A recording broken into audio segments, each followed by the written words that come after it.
jedan dostojanstven život, a posle... Jednostavan, običan mladić je tako koji izlazi, druži se, šta u Beogradu najviše? Iziskuje opet energiju, a iskreno...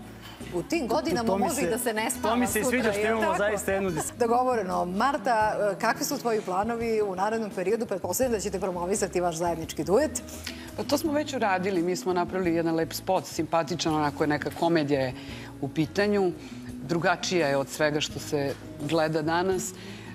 Znači, pesma je, zato smo je sad prvi put i pevali uživo, jer ima dosta gledanja, a nikad nismo imali prilike da je otpevamo.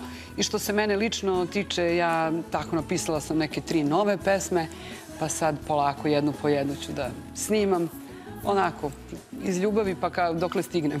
Da, pošto smo pričali o ljubavi, evo samo pred kraj emisije da vas pitam, s obzirom da i tvoj i Miletov brak, s obzirom da ste oboje afirmisani, dugo traje, pa iz tvoje vizure.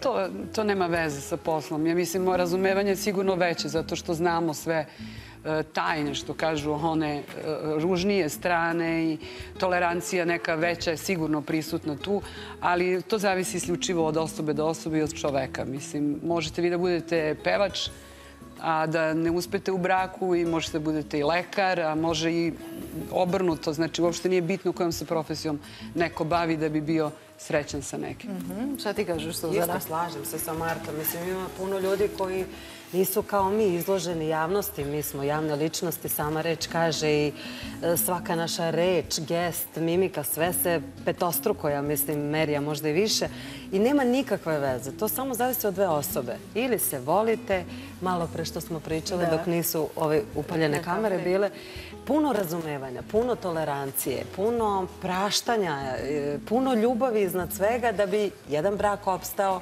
I što kaže Marta, nema nikakve veze, i lekarima se dešava da se razvode i da se ne vole ili da se vole, i inženjerima i političarima na kraju krajeva. Ali opet kažem, ako se 2 ljudi nađu, sklope im se energije, mentalni sklopovi, sve funkcioniše. Sve funkcioniše. A sada, da se nadoveđe na to, ali bi funkcionisao brak, na primjer, da se desi ljubav između 2 baš ljute protivničke partije?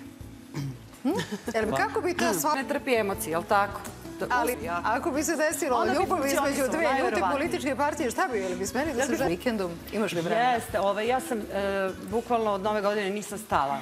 To je bio potpuno radni januar i ovom prilikom koristim, stvarno iskoristila bi šansu da pozdravim sve one koji su se družili sa mnom u Švajcarskoj, Parizu, Italiji i tako dalje. A pošto smo sad nekako, juče je bio dan zaljubljenih, a sad nam sledi 8. mart, želi bi da najavim 8. mart u Lyonu, u Francuskoj, i posle malo dužeg vremenskog perioda ponovo sam u Lyonu i bit će fenomenalan provod. Ja obećavam mojim dragim damama i naravno gospodi koja bude došla.